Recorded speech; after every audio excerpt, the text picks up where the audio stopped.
ये जो नमाज, रोजा, हज, ज़कात की ये खूबसूरत इमारत तुम्हें नजर आ रही है, इसमें रसूलुल्लाह ने 3 महीने तक घर में चूल्हा नहीं जलाया।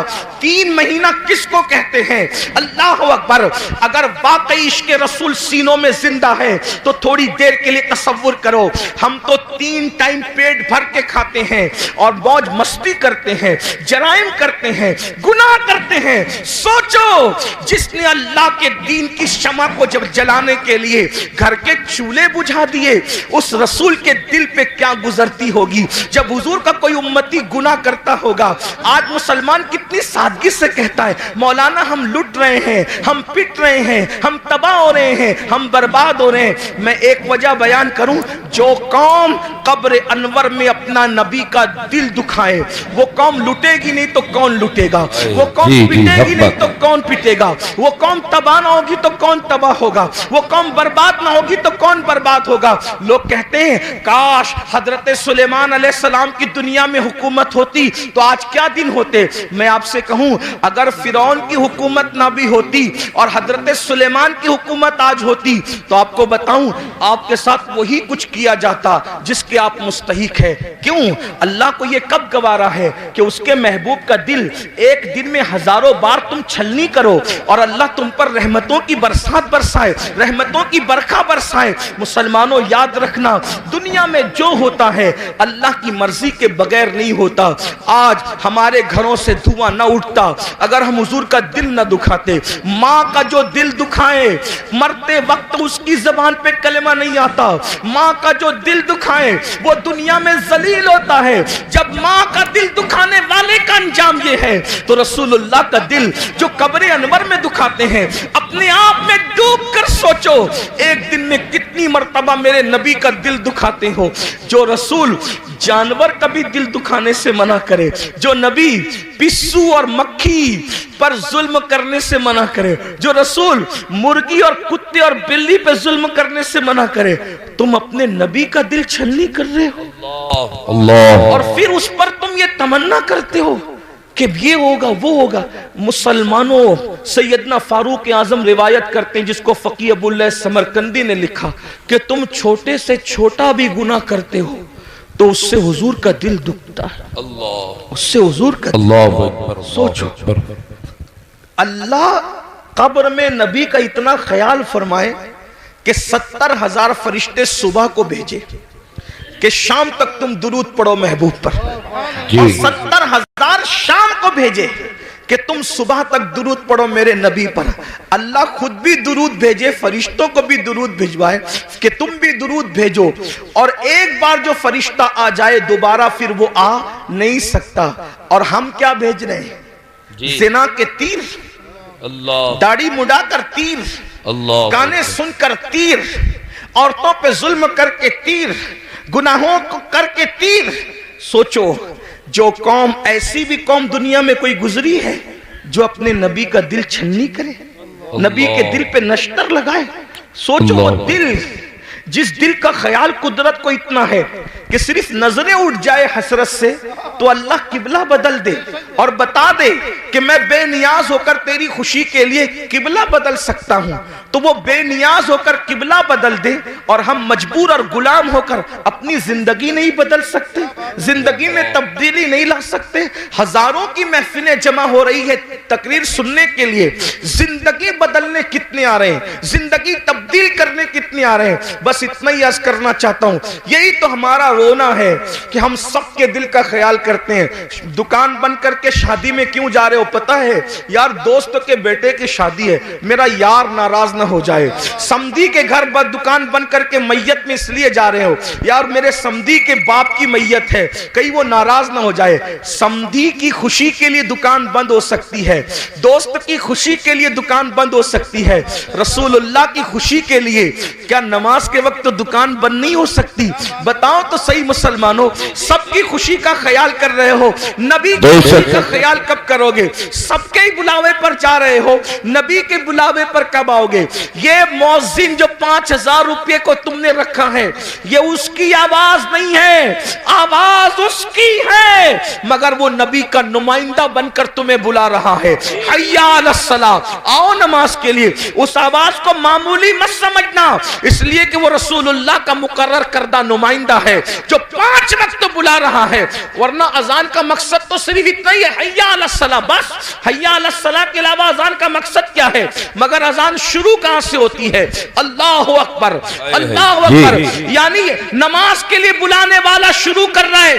मुझे जिसने खड़ा किया है, जिसका मैं नुमाइंदा बन करके तुम्हें बुला रहा हूं, वो कोई मामूली हस्ती नहीं है। अल्लाहु अकबर, अल्लाहु अकबर, अल्लाह सबसे बड़ा है, अल्लाह सबसे बड़ा है। ज़हन में सवाल आता है, जब अल्लाह सबसे बड़ा है तो वो है कैसा? अशहदु अल्ला इलाहा इल्लल्लाह, अल्लाह के सिवा कोई माबूद नहीं है। उसकी निशानी क्या है? अशहदु अन्ना मुहम्मदुर रसूलुल्लाह, मोहम्मद अल्लाह के रसूल सबसे बड़ी निशानी है। बोलना क्या चाहता है? हय्या अलस सलाह, आओ नमाज की तरफ। नमाज की तरफ आऊंगा तो क्या मिलेगा? हय्या अलल फलाह, नमाज के लिए आना तेरा काम है, कामयाबी अता करना उसके करम पर। नारे तकबीर, नारे रिसालत, मसलके आला हजरत औलादे रसूल हजरत सैयद अमीरुल कादरी साहिब क़िबला। बहसियत मुसलमान हमारा ये बुनियादी अकीदा है कि मरने के बाद हमें उठाया जाएगा। ये अकीदा इतना वाज़ेह है कि तकरीबन 70% कुरान इसी की वजाहत कर रहा है। तकरीबन कुरान मुकद्दस का 1/3 हिस्सा, कुरान मुकद्दस की 70% आयतें इस अकीदे आखिरत के बारे में बार बार इसको दोहरा रहा है। और मक्के के लोग इसी के मुनकिर थे। वो हड्डियां उठा करके लाते और कहते कि क्या मोहम्मद अरबी कहते हैं कि इनके अंदर जान पड़ जाएगी? जो हड्डियां पिघल चुकी हैं जमीन के अंदर, क्या उनको फिर से दोबारा जिंदा किया जाएगा? कुरान ने अलग अलग रंग में मरने के बाद उठने की दलीलें पेश की। एक मकाम पर तो यह फरमाया कि जिसने पहली मर्तबा पैदा किया उसको दूसरी मर्तबा पैदा करने में क्या हर्ज है? पहली मर्तबा भी तो उसी ने पैदा किया। बल्कि कहीं पर फरमाया कि तुम लोग इनकार करते हो, कैफ तकफुरून बिल्लाहि अमवात, कि तुम इनकार करते हो, अल्लाह का इनकार करते हो जबकि तुम मुर्दा थे, जबकि तुम मुर्दा थे। फिर अल्लाह रब्बुल इज्जत दलील देता है कि फिर उसने तुम्हें जिंदा किया और फिर तुम्हें मारेगा, और अल्लाह तबारक व ताला फिर तुम्हें जिंदा फरमाएगा। अलग अलग अंदाज से कुरान मुकद्दस ने जो है वो बासे बादल मौत के अकीदे को बहुत वजाहत के साथ बयान फरमाया। और ये हमारा बुनियादी अकीदा है। जैसे अल्लाह का इनकार करने वाला मुसलमान नहीं रह जाता, वैसे मरने के बाद उठाए जाने का इनकार करने वाला भी मुसलमान नहीं रह जाता। ये अकीदा आखिरत इतना जरूरी है, और कहीं ना कहीं इस अकीदे को हम अपने दिलो दिमाग के अंदर अमली तौर पर मध्यम कर रहे हैं या उसको भूलते जा रहे हैं। पूरी दुनिया के अंदर आप जायजा ले लें कि जितने भी जराइम हैं, जितने भी गुनाह हैं, सबका जो बुनियादी तौर पर उसकी वजह अगर नजर आएगी तो ये कि इंसान मरने के बाद उठाए जाने का जो बुनियादी अकीदा है उसको भूलता जा रहा है, उसको फरामोश करता जा रहा है। अगर दुनिया के अंदर बदकारी आम हो रही है, तो कहीं ना कहीं सबसे बड़ी वजह यह है कि मरने के बाद उठना और उठने के बाद जवाब देना, उसका अकीदा कहीं ना कहीं दिलों के अंदर मध्यम पड़ता जा रहा है। इसलिए कि जब एक इंसान ये सोच ले, अल्लाह अकबर, सिर्फ एक छोटा सा बच्चा ये सोच ले कि मेरे इम्तिहान होने वाले हैं, तो बच्चा भी बुजुर्गों से मिलता है। वो बच्चा जिसका पूरा अकीदतों का महवर चॉकलेट है, जिसकी पूरी मोहब्बतों का महवर खिलौना है, लेकिन जब इम्तिहानात के दिलों में मिलता है तो अपने बुजुर्गों को कहता है दुआ करिए कि मैं पास हो जाऊं, दुआ करिए कि मुझे कामयाबी मिल जाए। मुझे बताएं, अगर इम्तिहान पर यकीन एक छोटे से बच्चे को हो जाए तो वो बच्चा भी उसकी फिक्र करने लगता है कि नतीजा क्या आएगा। मुसलमानों बताओ तो सही, अगर बच्चे को इम्तिहान का यकीन हो जाए और फेल होने और पास होने के फवायद और नुकसानात पता चल जाए तो वो बच्चा पूरी ताकत झोंक देता है कि मैं किसी तरह से इम्तिहान में कामयाब हो जाऊं। छोटे बच्चे इम्तिहान के दिनों में खेलना कूदना छोड़ देते हैं, रातों को स्टडी करने लगते हैं, रात जगना शुरू कर देते हैं। अल्लाह अकबर, क्या हम अपने बच्चों से भी गैर गुजरे हो गए? उन्हें इम्तिहान के ख्याल ने खेलने से बाज रखा है, उन्हें इम्तिहान के ख्याल ने कूदने से बाज रखा है, उन्हें इम्तिहान के ख्याल ने सोने से बाज रखा है। मुसलमानों, अपना भी तो एक इम्तिहान होने वाला है, और इम्तिहान लेने वाला एग्जामिनर कौन है? वो अल्लाह रब्बुल इज्जत है, और वो खुद फरमाता है अया सबुल इंसानु अय्युत्रका सुदा, क्या इंसान ये तसव्वुर करता है कि उससे हिसाब नहीं लिया जाएगा?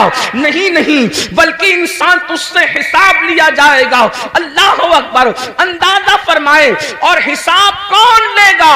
अल्लाह तबारक व तआला, दुनिया का एग्जामिनर। अल्लाह अकबर, रिश्वत ले करके इंसान को छोड़ सकता है। दुनिया का एग्जामिनर दबाव में आकर के कुछ नंबरात बढ़ा सकता है, लेकिन वो एग्जामिनर तो ऐसा है, अल्लाह अकबर, उसकी शान बेनियाजी का अंदाजा करो। अब जरा तवज्जो फरमाना, उसकी शान बेनियाजी का अंदाजा करो। वो कैसा इम्तिहान लेने वाला है, वो कैसा सवाल पूछने वाला है, वो कैसा हिसाब लेने वाला है। अल्लाह अकबर, कि अगर मासूम शजरे ममनुआ को हाथ में ले ले तो वो उस मासूम से अपनी गैरत की बुनियाद पर उसके कपड़े भी वापस ले लेता है, उसको जन्नत से भी निकाल देता है। और अल्लाह अकबर, फिर वो मासूम 200 साल तक के दुआएं करता है, पुकारता है। तो शान बेनियाजी का आलम यह है कि उसको 200 साल तक जवाब भी नहीं दिया जाता। अल्लाह अल्लाह, अहले सुन्नत के एतबार से हमारा अकीदा यह है कि अल्लाह आदम से नाराज न हुआ था। हजरत आदम ने कोई खता भी नहीं की थी, हजरत आदम ने कोई गुनाह भी नहीं किया था, बल्कि आदम से तो लग़्ज़िश पैगंबराना वाक़ई हुई थी, लग़्ज़िश मासूमियत वाक़ई हुई थी। उसके बावजूद भी उस पहले इंसान को जन्नत से निकाल कर कपड़े वापस लेकर, जरा यहां पर मैं आप सबकी तवज्जो चाहता हूं, इब्ने अब्बास से लेकर मुफ्ती अहमद यार खान नईमी तक आप किसी की भी तफसीर उठा करके पढ़ लें, हजरत आदम को सिर्फ जन्नत से बाहर नहीं किया गया, बल्कि जन्नत का लिबास भी वापस ले लिया गया। थोड़ी देर जरा तवज्जो करें, जिसको मस्जिद मलाइका बनाया जाता है, जिसको अपने हाथों से तख्लीक किया जाता है, जिसकी तख्लीक अपने हाथों से की जाती है, जब गैरत पर आते हैं और शान बेनियाजी का इजहार करते हैं तो कपड़े तक वापस ले लेते हैं, ताकि आगाह हो जाओ, हमारे रहीम और करीम होने पर धोखा मत खाना। हमारी गैरत का भी अंदाजा कर लो, जब मासूम मस्जिद मलाइका बनाने के बाद जन्नत से बाहर जा रहे हैं, और सिर्फ जन्नत ही से नहीं जा रहे हैं बल्कि कपड़े भी वापस दिए जा रहे हैं, तो बताओ तुम्हारी हैसियत क्या है, तुम्हारा क्या अंजाम होगा, तुम कहां रहोगे? और फिर कोई खता भी नहीं है, कोई गुनाह भी नहीं है, लग़्ज़िश पैगंबराना है, उस पर जब गैरत का इजहार ये है। अब मुझे बताओ मेरे भाइयों, जो लोग जिना करते हैं और जिना के बाद वो इस खुशफहमी में मुब्तला है कि नहीं मौलाना, अल्लाह करीम है, अल्लाह रहीम है, वो हमें जन्नत ही में दाखिल फरमाएगा। कोई लड़कों के साथ बदकारियां करते हैं और फिर ये तसव्वुर करते हैं कि मौलाना अल्लाह तो बख्शने वाला है, वो रहीम व करीम है। जो लोग सूद के धंधे करके हराम लुक्मा अपने पेट में डालते हैं, फिर भी उनका ख्याल ये है कि अल्लाह रहीम व करीम है, वो हमें बख्श देगा। तो वो ये लोग ये सब चीजें नहीं देखते क्या कि अल्लाह रब्बुल इज्जत ने पहला इंसान जो तमाम नबियों का बाबा है, जो तमाम वलियों का बाबा है, जो तमाम सहाबा का बाबा है, यानी सारे इंसानों के जो बाप हैं, उनके साथ इजहार गैरत करके हमें मुतनब्बे फरमाया, हमें तंबीह फरमाई कि हमारी शान बेनियाजी का अंदाजा करो। वही अल्लाह हमसे हिसाब लेगा, रब तबारक व तआला हिसाब लेगा। अब बताओ मुसलमानों, हमने हिसाब की क्या तैयारी की है? अच्छा पर्चा भी आउट कर अल्लाह हमसे क्या पूछेगा, क्या क्या पूछेगा? तो कुरान कहता है फमन यामल मिस्काला ज़र्रतिन खैरन यरा वमन यामल मिस्काला ज़र्रतिन शर्रन यरा। एक जर्रा बराबर नेकी की होगी, अल्लाह तुमसे वो भी पूछेगा। जर्रा बराबर जुर्म किया होगा, अल्लाह तुमसे वो भी पूछेगा। आइए, मुझे बहुत पूछने पर बहुत बड़ी बात याद आ गई है, आप सबकी तवज्जो चाहता हूं। बहुत खूबसूरत अंदाज में आप लोग सुन रहे हैं, तो दिल चाहता है कि कुछ खूबसूरत बातें आपके सामने खोली जाए, क्योंकि आप अच्छे से सुन रहे हैं, इसलिए कि जहां मजमा सुनने वाला हो तो दिल चाहता है कि कुछ दिल की बातें कही जाए। यूं तो सुनने के लिए सभी आते हैं, लेकिन आपका बड़ा अच्छा अंदाज है सुनने का। अल्लाह किससे क्या पूछ सकता है, इस बारे में कोई बेनियाज नहीं, वो किसी से भी कुछ भी पूछ सकता, किसी से भी कुछ भी पूछ सकता। इस सिलसिले में एक रिवायत सीरत की तमाम किताबों में लिखी हुई है। अब बहुत ध्यान से सुनना, आने जाने वालों पर ध्यान देने की बजाय अब आप मेरी गुफ्तगू की तरफ ध्यान दें।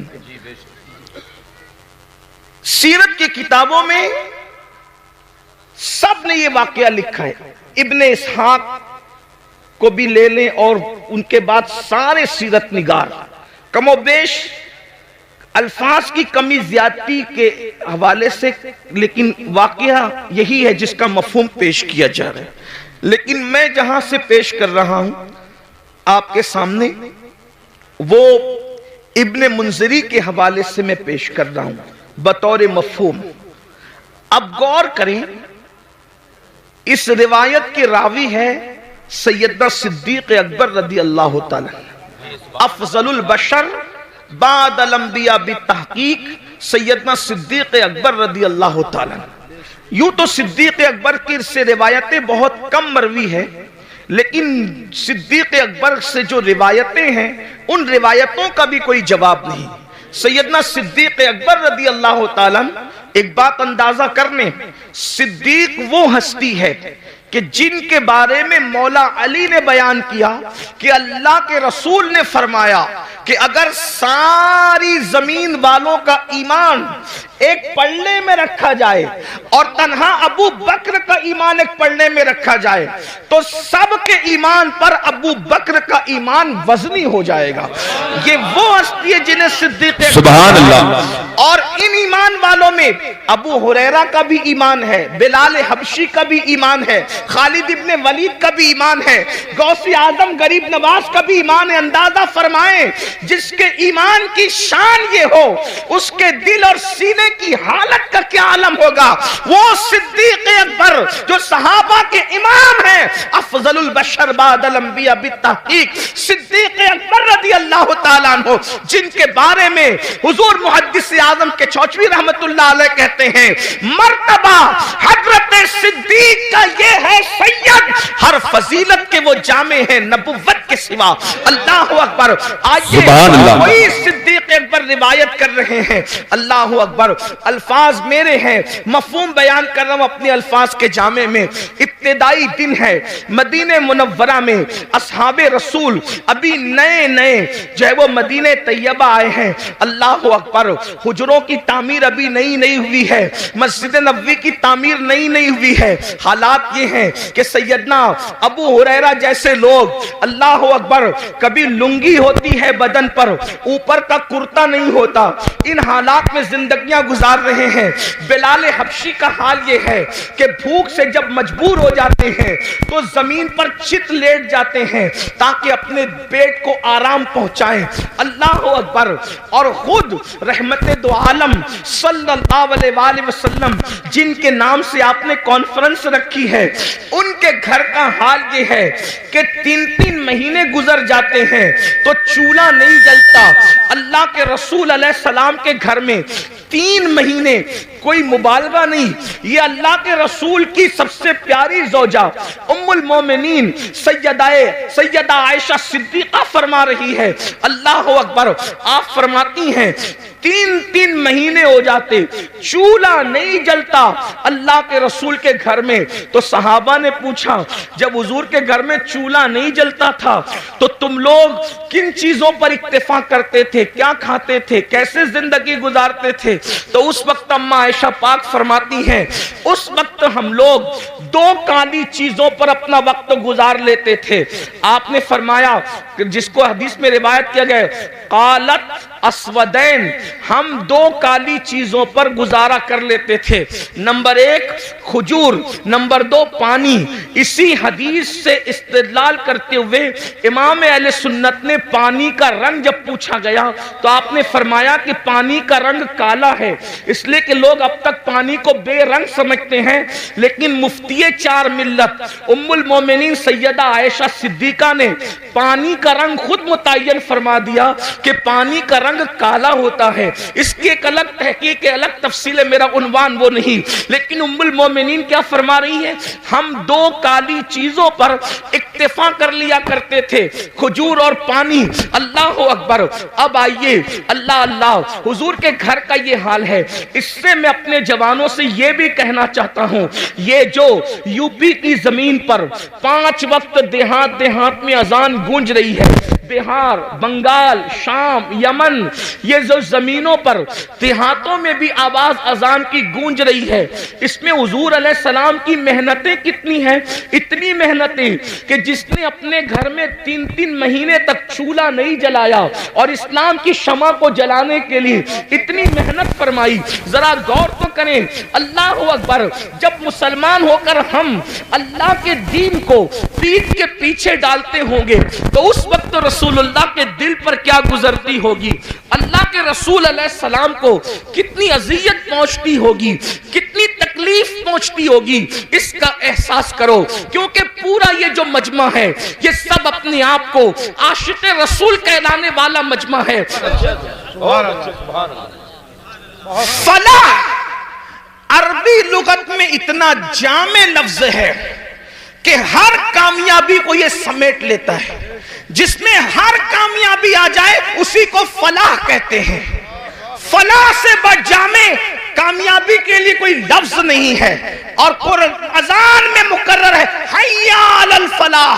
दौलत की कामयाबी चाहिए, नमाज की तरफ आओ। औलाद चाहिए, नमाज की तरफ आओ। इज्जत चाहिए, नमाज की तरफ आओ। बुलंदी चाहिए, नमाज की तरफ आओ। हुकूमत चाहिए, नमाज की तरफ आओ। तिजारत चाहिए, नमाज की तरफ आओ। उम्र में बरकत चाहिए, नमाज की तरफ आओ। हत्ता के याद रखना, बड़े से बड़ा लीडर जमीन पर चमचे पालकर बाजारी इज्जत तो हासिल कर सकता है, मगर कब्र में इज्जत हासिल करना किसी के बस का नहीं है। मगर नमाज वो अजीम सरमाया है जिसको पढ़ने के बाद आदमी कब्र में भी इज्जतदार हो जाता है। शर्त यह कि सीने में इश्क रसूल हो। मेरे इमाम कहते हैं, नकीरैन करते हैं ताज़ीम मेरी, नकीरैन करते हैं ताज़ीम मेरी, फिदा हो के तुझ पे ये इज्जत मिली है। नमाज पढ़ोगे तो कब्र में फरिश्ते भी इज्जत से पेश। आपसे आप कहते हो ट्रेन में टीसी इज्जत से पेश नहीं आता। मैंने कहा नमाज पढ़ा होता तो ऐसा नहीं होता। हुजूर से वफा की होती यार। कब्र में जब फरिश्ते इज्जत से पेश आ सकते हैं तो ट्रेन के टीसी की क्या हैसियत है। जो नबी से वफादारी फरिश्तों के दरमियान मुअज़्ज़ज़ बना दे, वो पुलिस के दरमियान मुअज़्ज़ज़ क्यों ना बनाएगी, वो मालदारों के दरमियान मुअज़्ज़ज़ क्यों ना बनाए। आप देखो बहुत सारे उलमा आपके दरमियान आते हैं, उनकी माशी हालत उतनी मजबूत नहीं होती जितनी तुम्हारी होती है, फिर भी तुम हाथ बांध के क्यों खड़े रहते हो उनके सामने? खुदा ने करोड़पतियों को एक आलिम के सामने हाथ बांध के क्यों खड़ा करवा दिया? अल्लाह बता रहा है, देख ले मेरे वफादार पर इनाम है। यहां मालदारों को हाथ बंधवा दिया है और कब्र में नकीरैन इज्जत करते नजर। नबी से वफा तो करके देखो, सबके लिए वफा, हुजूर के लिए वफा नहीं। बात दूर निकली, अर्ज कर रहा था इब्तिदाई दौर है इस्लाम का, मदीने मुनव्वरा में सिद्दीक अकबर रावी है। सिद्दीक अकबर कहते हैं, मुझे इतनी भूख लगी थी कि मेरे घर में कुछ नहीं था। सिद्दीक अकबर कहने, और कई दिन हो गए थे, तकरीबन कमोबेश 3 दिन। भूख से जब मेरा पेट खाली हुआ और कमर की तरफ लगने लगा तो मैंने सोचा चलो दोपहर की चिलचिलाती धूप है, चल करके किसी के घर कुछ खा लेंगे। दोपहर में जब मुझे कोई देखेगा कि अबू बकर दोपहर में धूप में कहां फिर रहे हो, तो फिर मैं कह दूंगा कि भूख लगी है, तो मुझे कुछ खिला देगा। इधर सिद्दीक अकबर निकले, उधर फारूक आजम से सामना हुआ। फारूक आजम और सिद्दीक दोनों ने एक दूसरे को सलाम किया और फारूक आजम ने पूछा, अबू बकर मेरे भाई, इस धूप में, चिलचिलाती धूप में क्यों निकले हो? इतनी धूप में तो तुम निकलते भी नहीं हो, क्यों निकले हो?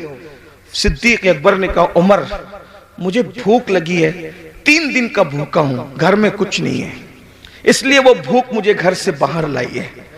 लेकिन मेरे भाई उमर, तुम भी तो इस धूप में बाहर निकलते नहीं, तुम क्यों निकले हो? कहा, मेरे भाई जो तुम्हारा हाल है वही मेरे घर का भी हाल है। 3 दिन से मैंने भी कुछ नहीं खाया, सोचा दोपहर का वक्त है, कोई मुझे देख लेगा, पूछेगा कि इस धूप में क्यों फिर रहे हो, तो कहूंगा भूख लगी है तो कुछ खा करके भूख को मिटा दूंगा।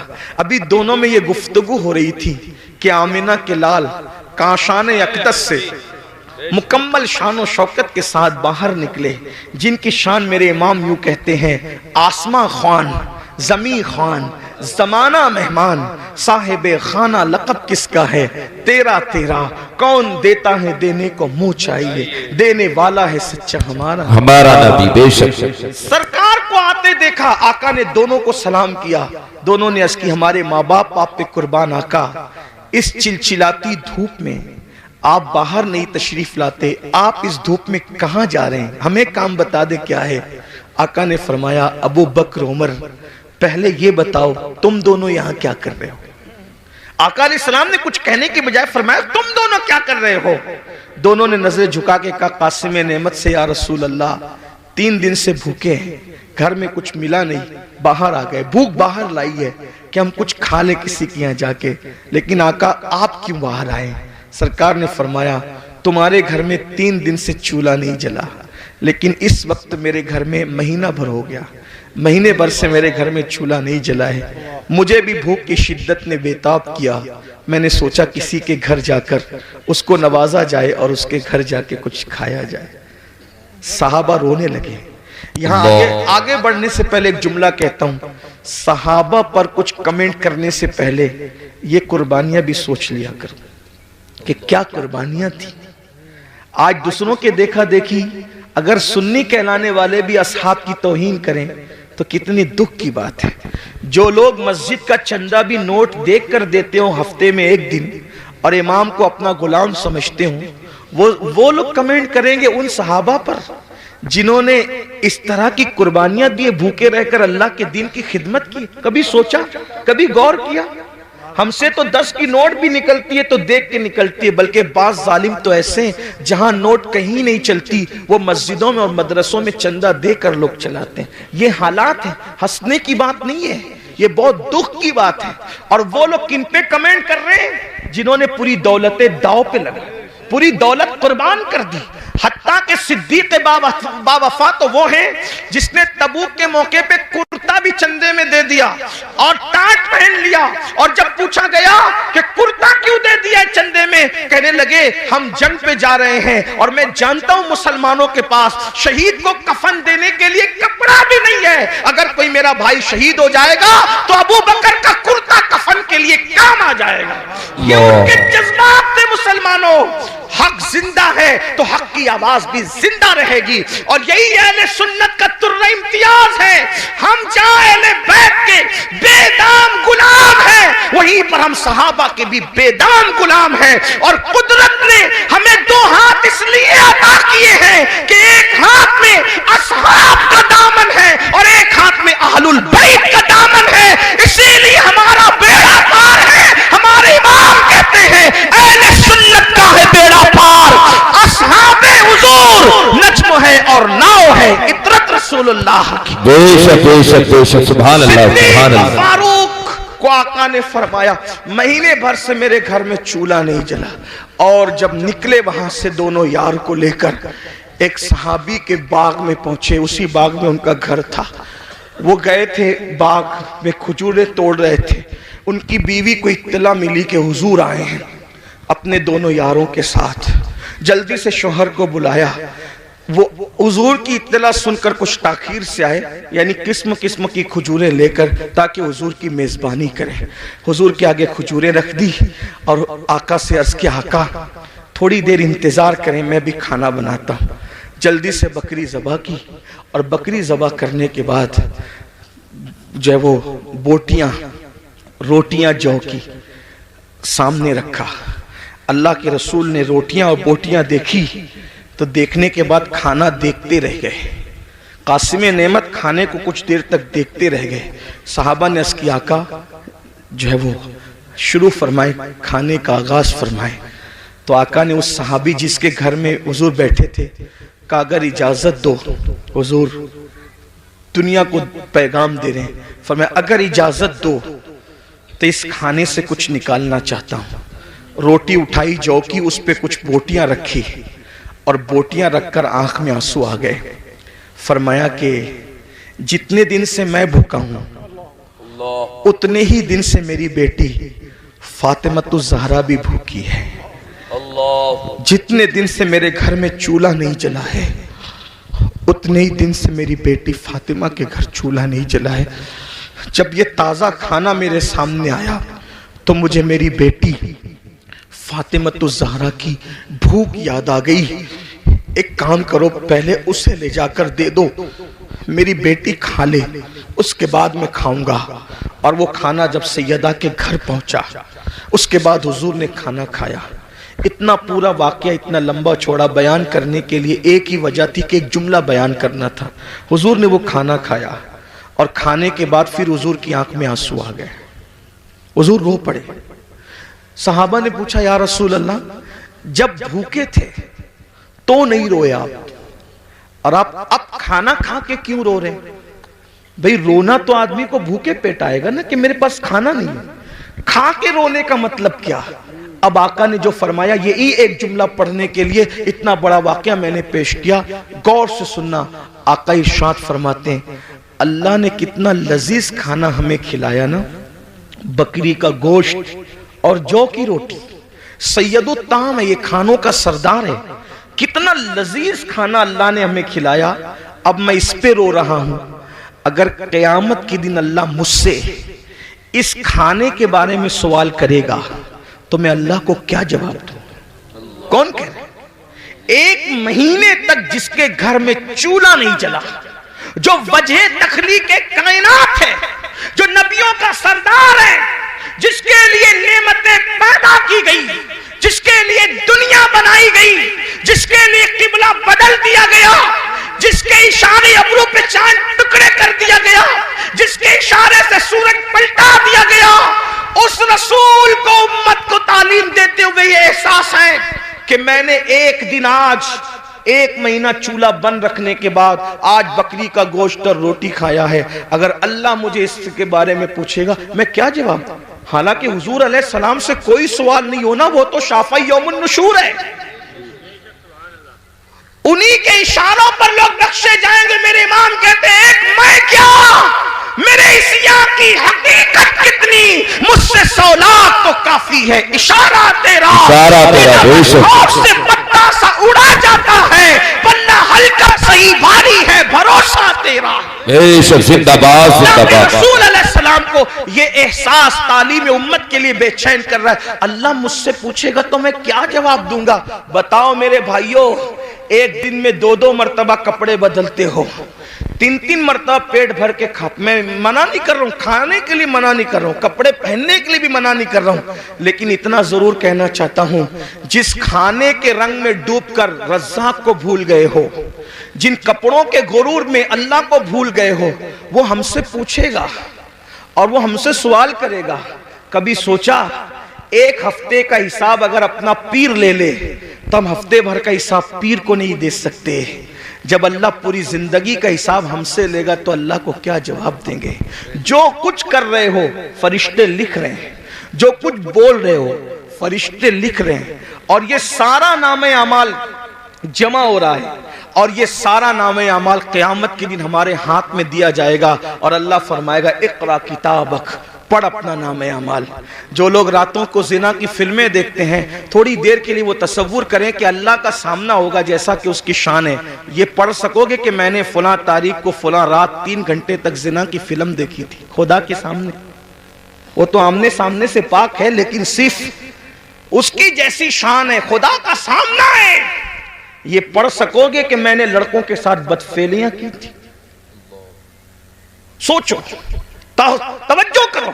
हदीस पाक तो यह है, लड़कों के साथ बदफेली करने वाला कहीं भी मरे। अल्लाह ने कुछ फरिश्ते ऐसे पैदा किए जिनकी चोंच है परिंदों की तरह, कहीं भी मरता है उसको उठाते हैं और उठाकर वहां ले जाकर फेंक देते हैं जहां कौमे लूत पर अजाब आया था। ये गंदी फिल्में यही तरफ आपको ले जा रही है, गंदी फिल्में आपको यही गंदगी की तरफ ले जा रही है। आपको एहसास नहीं है, आप तो सोचते हो रात है कौन देख रहा है, अकेला हूं कौन देख रहा है। अल्लाह इरशाद फरमाता है हुआ माकुम ऐनमा कुंतुम, तू जहां कहीं है अल्लाह तेरे साथ है।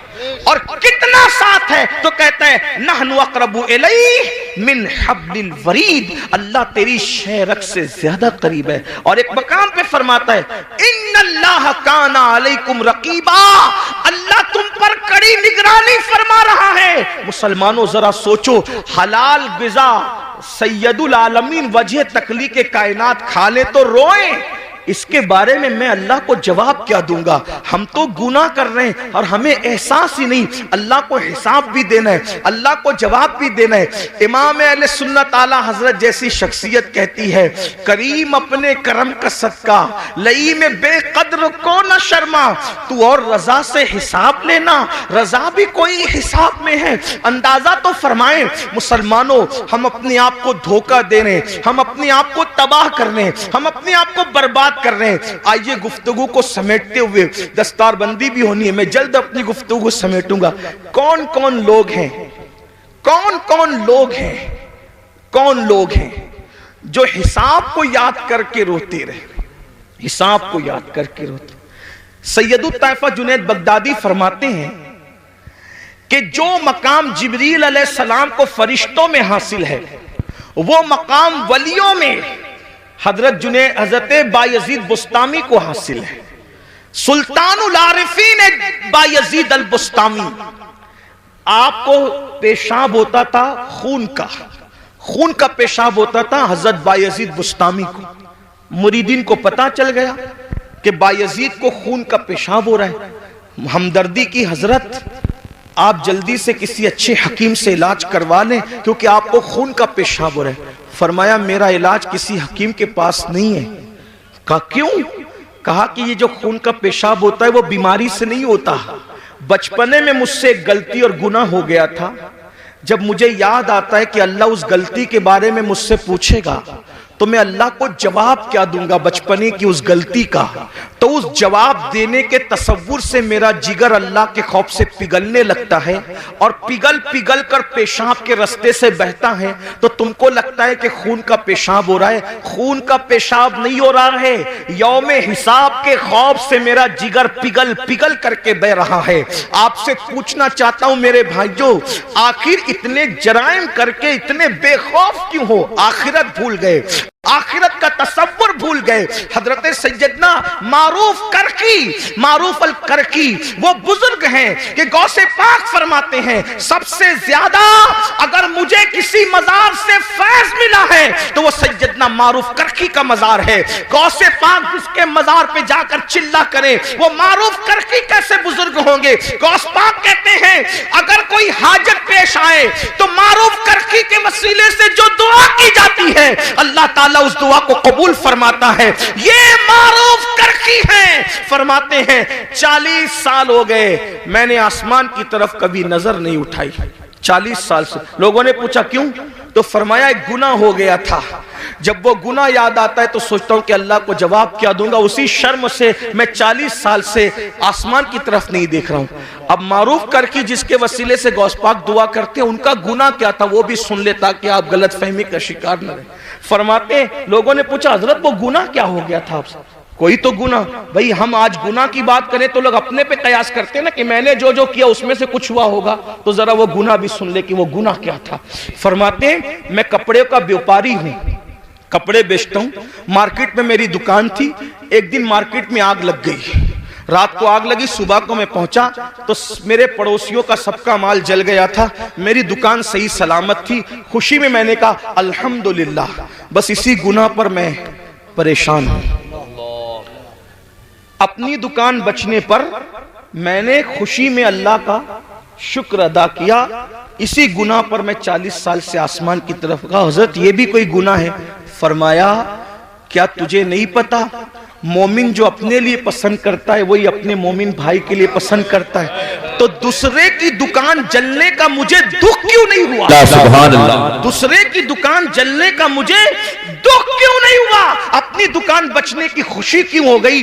मैं सोचता हूं कि अगर अल्लाह इसके बारे में मुझसे पूछेगा तो मैं अल्लाह को क्या जवाब दूं। आखिरी बात सुनने एंड पर, चूंकि ये मदरसे का जलसा, दस्तारबंदी का जलसा। आलिम की तारीफ क्या है। आलिम कौन? वो आलिम जिसको देखकर रसूलुल्लाह को देखने का फैज मिलता है, जिससे मुसाफा करके हुजूर को देखने से हुजूर से मुसाफा करने का फैज मिलता है, जिनके चेहरे को देखना इबादत, जिनके लिए चूंटियां बिलों में दुआ करती है, जिनके लिए मछलियां दरियाओं में दुआ करती है। ये कौन आलिम लोग हैं?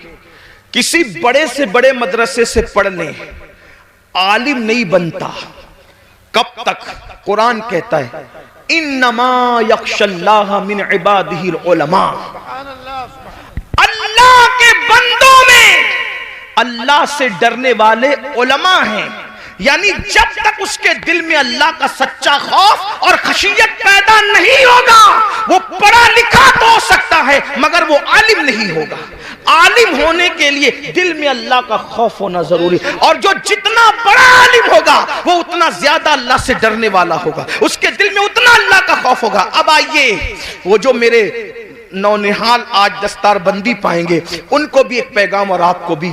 अपने जमाने के वो बड़े आलिम जिनको दुनिया इमामुल अइम्मा, सिराजुल उम्मा, काशिफुल गुम्मा, नौमान बिन साबित यानी इमाम आजम अबू हनीफा के नाम से हम जानते हैं, करोड़ों हनफियों का इमाम। और हनफियों में भी कौन?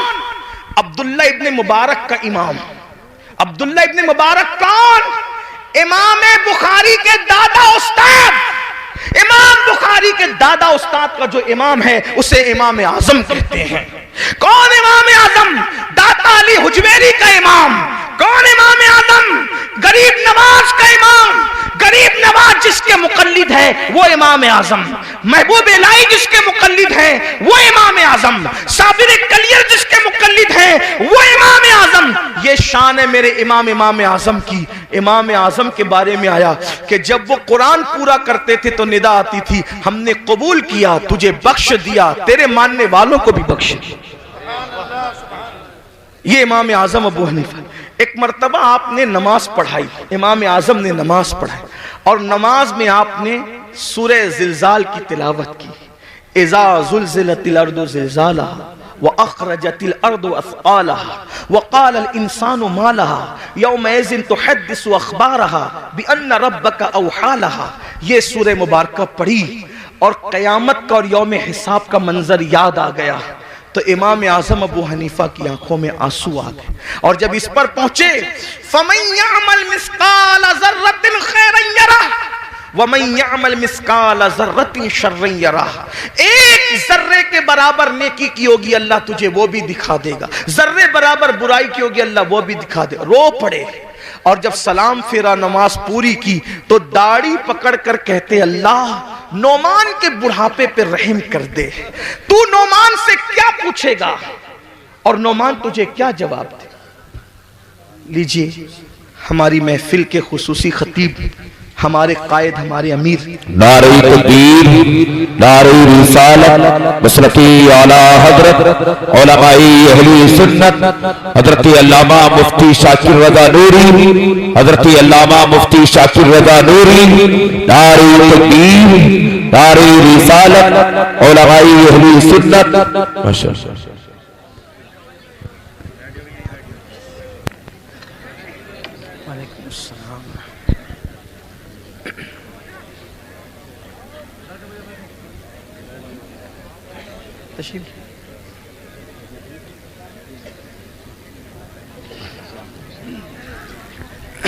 बैठ जाएं, दुरूद शरीफ पढ़ने। रब्बि सल्लि वसल्लिम दाइमन अबदा अला हबीबिका खैरुल खल्क़ि कुल्लिहिम सलातु व सलामुन अलैका या जद्दल हसन वल हुसैन। हज़रत तशरीफ़ ले आए। हज़रत का ये खिताब होगा, मैं मुख्तसर अल्फाज में अपनी बात मुकम्मल कर रहा हूँ। तो आइए हम उस खतीब को अब सुनना चाहते हैं जिसकी खिताबत ने इनकलाब पैदा किया दुनिया भर में। चंद अल्फाज में अपनी बात पूरी करता हूँ। जब आपने ये सूरह मुबारका का इख्तिताम पढ़ा, फमन यअमल मिस्काल ज़र्रतिन खैरन यरह वमन यअमल मिस्काल ज़र्रतिन शर्रन यरह, जर्रे बराबर अगर तूने नेकी की होगी अल्लाह तुझे वो भी दिखाएगा, जर्रा बराबर बुराई की होगी अल्लाह तुझे वो भी दिखाएगा। और फिर आप रो पड़े, पूरी नमाज रोते हुए गुजारी। और जब आप नमाज मुकम्मल कर चुके, लोग उठ उठ करके चले गए तो आपने दाढ़ी पकड़ करके कहा, अल्लाह नोमान के बुढ़ापे पे रहम फरमा। तू नोमान से क्या पूछेगा और नोमान तुझे क्या जवाब देगा। इसी तरह रोते रहे। मस्जिद के जो मुअज्जिन थे वो चिराग जब वो बुझाने के लिए, दरवाजा बंद करने के लिए बार बार आते जाते रहे। आपके मोटे मोटे आंसू फर्श पर टपकते और इसी तरह आप रोते रहते। बिल आखिर जब पूरी रात रोने में गुजर गई और उसके बाद सुबह का वक्त आया, फज्र के वक्त का आगाज हो गया, फज्र के वक्त की इब्तिदा हो गई, तो फिर उसके बाद मौज़िन जो आपका शागिर्द भी था, आके लौटने का सवाल ही पैदा नहीं होता। जब उसके पैरों की आहट सुनकर आपने अल्लाह अकबर मुड़ करके देखा तो शागिर्द खड़ा था। उससे फरमाया कि ये बता, क्या मस्जिद बंद करने का वक्त आ गया? तो शागिर्द कहता है, हुजूर मस्जिद बंद करने का नहीं, अब तो मस्जिद के दरवाजे खोलने का वक्त आ गया। सुबह हो गई है, फज्र हो गई है और आप रात भर जो है वो रोते रहे, आंसू बहाते रहे। मैं आता रहा, जाता रहा, आता रहा, जाता रहा। तो इमाम आजम फरमाते हैं, क्या तूने मुझे रोते हुए देख लिया? तो वो कहता है, हुजूर आप पूरी रात रो रहे थे। फरमाया, तुझे अल्लाह की कसम देकर कहता हूं, जब तक मैं जिंदा रहूं उस वक्त तक ये वाकया तू किसी से बयान मत करना कि नोमान आखिरत की फिक्र में रात रात भर रोते हैं, क्योंकि उसकी शान बेनियाजी से डर लगता है कहीं ऐसा ना हो जाए कि ये कह दिया जाए नोमान हमारे लिए रोता था और सुबह को उसकी तशहीर कर दिया करता था। अल्लाह अकबर, अल्लाह अकबर। आप अंदाजा फरमाए, मेरे आका सल्लल्लाहु अलैहि वसल्लम के दीवानों, जिनके मुकल्लिदीन में दाता अली हुजवेरी जैसे, गरीब नवाज जैसे, अब्दुल्ला इब्न मुबारक जैसे, दाऊद ताई जैसे लोग जिनके मुकल्लिदीन में हो, वो लोग आखिरत को याद करके इस तरह रो रहे हैं। और यहाँ हाल ये है, 5 कलमे भी याद नहीं, नमाज का तरीका भी याद नहीं, गर्मी में इस्तिंजा की सुन्नतें क्या है और सर्दी में क्या है, किस तरह से गर्मी और सर्दी के अहकामात बदलते हैं, हमें यह भी शऊर नहीं है।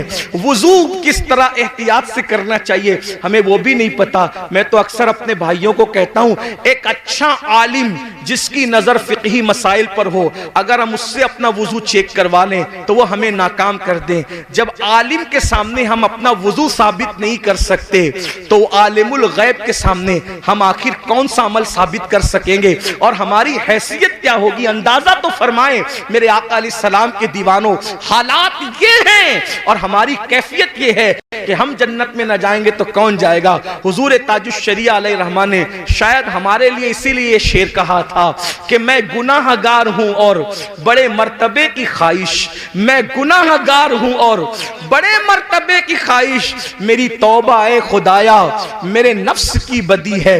हमारा हाल ये है। अल्लाह अकबर। इसलिए मेरे भाइयों, इतने जराइम करके हम जो बेहिसाब जन्नत के ख्वाब देख रहे हैं, कहीं ना कहीं हम खुशफहमी का शिकार है। और याद रखना, जिसके पास जितना इल्म आएगा उसके पास अल्लाह की उतनी खशियत आएगी, उतना खौफ आएगा। हम आखिरत को, हिसाब के दिन को भूल गए। कुरान कहता है अयहसबुल इंसानु अन युत्रका सुदा, क्या तुम ये तसव्वुर करते हो तुमसे हिसाब नहीं लिया जाएगा? सबसे हिसाब लिया, जिससे चाहेंगे हिसाब लेंगे। और याद रखना, हमारे गुनाह तो बहुत दूर की बात है, अगर वो हमारे गुनाहों की बजाय हमारी नेकियों का भी हिसाब ले ले तो हम नेकियों के बारे में भी जवाब नहीं दे सकते। अल्लाह पाक सबसे पहले मुझे और आप सबको अमल की तौफीक अता फरमाए। मेरे इमाम फरमाते हैं, अल्लाह अकबर करीम अपने करम का सदका लई में बेकद्र को न शर्मा, तू और रजा से हिसाब लेना, रजा भी कोई हिसाब में है। अपनी दुआओं का हिस्सा बना लो कि काश अल्लाह हमसे हिसाब न ले। मेरे इमाम यूं अर्ज करते अल्लाह की बारगाह में और बड़े मजे में फरमाते हैं, अर्ज करते हैं, सदका प्यारे की हया का न ले मुझसे हिसाब, सदका प्यारे की हया का न ले मुझसे हिसाब, बख्श बे पूछे लजाए को लजाना क्या है। और डॉक्टर इकबाल ने कहा था, मौला अगर मेरा हिसाब लेना तेरी शान करीमी के मुताबिक नागुज़ीर हो जाए तो तुझसे अर्ज ये है कि महबूब की निगाहों से छुपा कर हिसाब लेना, ताकि तेरे महबूब को उनकी हया की वजह से गैरत ना आ जाए। ये आशिकों का हाल है और हम जो कुछ किए जा रहे हैं, अल्लाह हमारे हाल पे रहम करे, हमें बेहिसाब बख्श दे। अल्लाह हम सब की बेहिसाब मगफिरत फरमाए, हमारे माँ बाप की मगफिरत फरमाए और हमें अल्लाह रसूल की सच्ची वफादारी अता फरमाए। गुफ्तगू के दरमियान कोई गलती हो तो अल्लाह पाक मुआफ